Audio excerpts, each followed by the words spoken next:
Voter suppression is actually a reflection of deep demographic insecurity. And it is a reflection of this ongoing commitment to the illusion that the nation is and will remain a white nation in the vein of old Europe.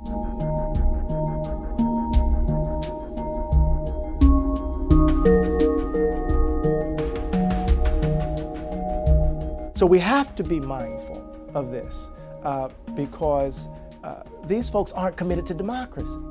They don't give a damn about it. They just are committed to raw power.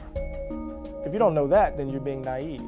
We should be mindful of this not only at the level of law, we need to be mindful of it in terms of how polls are manned. We need to be mindful of it in terms of how votes are counted.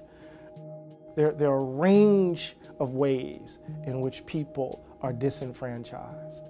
And we have to see if the broader American public cares. When you see that racism, right, and racial inequality saturates every facet of the country, every facet of our lives, then it's not about melodrama, where the easily identifiable people that you can condemn are over there. It's about what you're doing, the kind of choices you're making. In our current political moment, Trump sits in that sweet spot between the loud bigots and the soft bigotry of liberals. So he says, right, to the loud racists, right, that we're going to build a wall, that Mexicans are rapists, that, we're overrun by crime.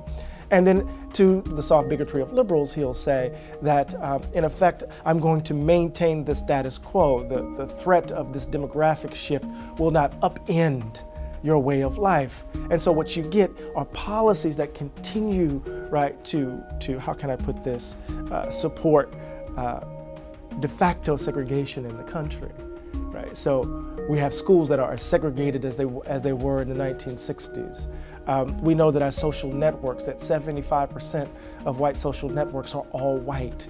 We know that at the end of the day, that it's not just simply loud racists who live lives that reflect the value gap.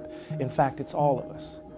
And so race, in light of that fact, continues to overdetermine, right, our political choices and affect, right, our lives and our life chances. The whole thing needs to be shaken to its core.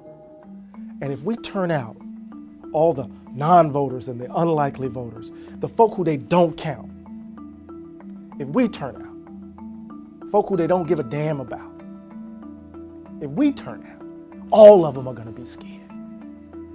All of them are going to be scared. And that's the basis of fundamental change. Jimmy said, begin again. Responsibility is not abdicated, it's accepted. Even in those dark moments, let them all shiver and shake in their boots.